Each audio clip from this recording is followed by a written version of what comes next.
Pemirsa, istri seorang polisi yang membentak seorang siswi magang di pusat perbelanjaan viral di media sosial. Akibat kejadian tersebut, suaminya yang merupakan anggota polisi di Probolinggo yang menjabat sebagai Kanit Binmas Polsek Tiris dicopot dari jabatannya.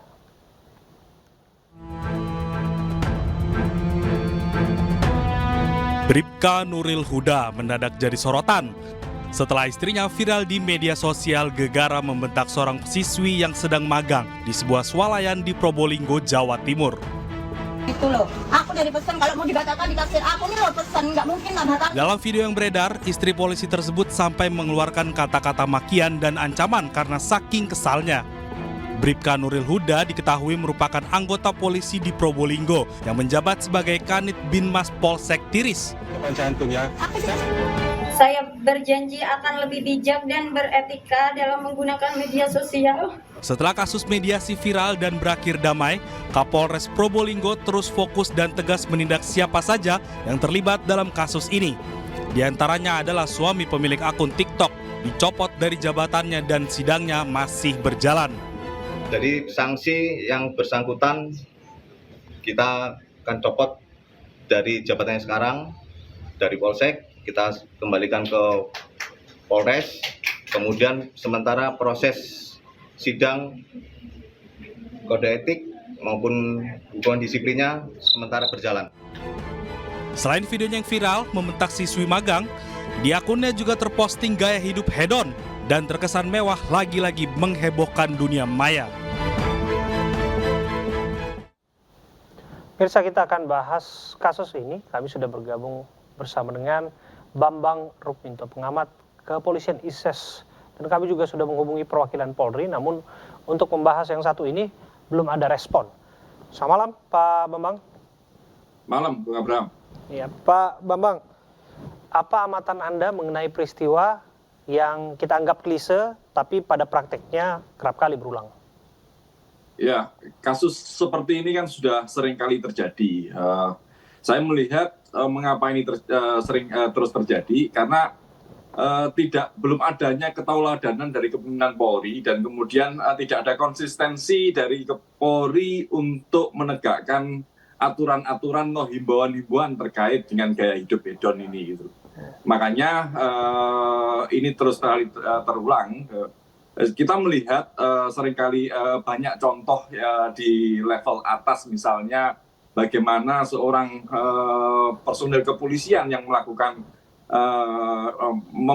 mempertontonkan gaya hidup hedon, kemudian keluarganya juga memamerkan kemewahan di media sosial, itu bukan diberi sanksi teguran, tetapi malah dipromosikan. Makanya kalau kemudian di level bawah seperti di kasus Probolinggo ini terjadi, ya itu hal yang wajar-wajar saja, biasa-biasa saja, karena di level atasnya juga memberikan ketauladanan seperti itu dan tidak ada sanksi yang tegas dari kepolisian gitu. Makanya kalau sekarang muncul lagi kehebohan dan kemudian ada upaya untuk memberikan sanksi pada personil yang bersangkutan, ini jangan sampai hanya sekedar gimmick saja atau sekedar seremonial saja gitu, tanpa disertai ketegasan secara konsisten, ya ini akan masih terulang lagi seperti itu, Pak Abraham. Ya, itu yang menarik karena posisi yang dijabat oleh suaminya adalah Kanit Binmas ya. Kalau Anda bisa jelaskan apa tugas dari Binmas ini, dan secara paradoks kita bisa melihat apa yang terjadi malah di luar dugaan, Pak Bambang. Benar, Kanit Binmas ini kan jajaran Binmas pembinaan masyarakat ya. Betul. Di level paling bawah di Polsek kan. Dia membawahi Babin Kamtibmas yang merupakan ujung tombak pembinaan masyarakat di desa-desa gitu. Harusnya memberikan ketauladanan yang lebih bagus dengan kalau bagaimana bisa personil tersebut bisa membina masyarakat kalau kemudian membina keluarganya saja tidak bisa gitu. Ini kan menjadi paradok ya, yang sangat kita sesalkan gitu. Tetapi hal ini sudah seringkali jamak terjadi di lingkungan kepolisian. Oke. Kita melihat banyak contoh ya terkait dengan gaya hidup hedon ini yang kemudian tidak diberi sanksi oleh Polri, malah dipromosikan yuk. Setahun yang lalu misalnya bagaimana kita melihat salah satu perwira tinggi yang menunjukkan gaya hidup hedon dan kemudian menjadi heboh di media media sosial, tapi kemudian tanpa ada teguran langsung dipromosikan menjadi seorang Kapolda misalnya. Kemudian kita melihat juga bagaimana seorang Bayangkari, istri, langsung saya sebut istri Pak Agus Andrianto, yang kemudian juga tanpa ada teguran ya malah Pak Agus Andrianto malah dipromosikan menjadi Wakapolri. Jadi kalau di level bawah kemudian mencontoh ya itu hal yang wajar saja gitu. Kalau kemudian sekarang diberi sanksi ya ini jangan-jangan ini hanya sekedar gimmick saja untuk menyenangkan masyarakat gitu. Makanya kalau tanpa ada konsistensi ya asumsi itu akan terus muncul dan kasus seperti ini akan terulang lagi seperti itu. Oke. Jadi jangan anggap remeh pandangan masyarakat yang tentu saja punya penilaian, sekalipun di depan disebutkan demosi, sanksi copot, dan lain sebagainya.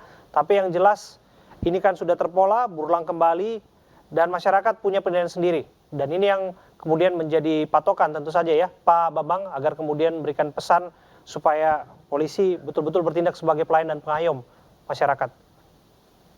Benar, tanpa ada konsistensi dalam penegakan aturan, edaran-edaran, himbauan terkait gaya hidup sederhana itu kan sudah sering kali terjadi. Di waktu zamannya Pak Badrudin Haiti sudah keluar. Hampir setiap Kapolri mengeluarkan surat edaran dan himbauan-himbauan seperti itu. Tapi kan lagi-lagi ini hanya sekedar himbauan saja tanpa ada tindakan yang lebih konkret terkait dengan gaya hidup sederhana ini. Karena tidak ada ketauladanan juga di level atas gitu.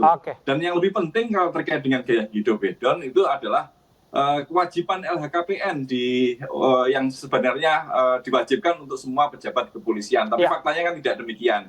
Bahkan kemarin beberapa waktu yang lalu muncul rekening gendut seorang Kapolres misalnya, juga tidak ada sanksi atau kemudian penelusuran lebih jauh terkait itu. Makanya lagi-lagi kalau kemudian ini hanya sekedar diberi sanksi ringan saja, hanya sekedar gimmick gitu aja, hanya menyenangkan masyarakat. Karena masyarakat bagaimana? Ya, kita punya penilaian sendiri untuk itu. Sayang sekali Pak Bambang, waktu kita sudah terbatas. Tapi yang pasti kita akan mengawal tentu saja dengan menyoroti setiap perilaku dari tindak tanduk dari kepolisian. Harapannya mereka betul-betul bertindak sebagai pelindung, pengayom, dan pelayan masyarakat. Terima kasih sekali lagi Pak Bambang. Amin.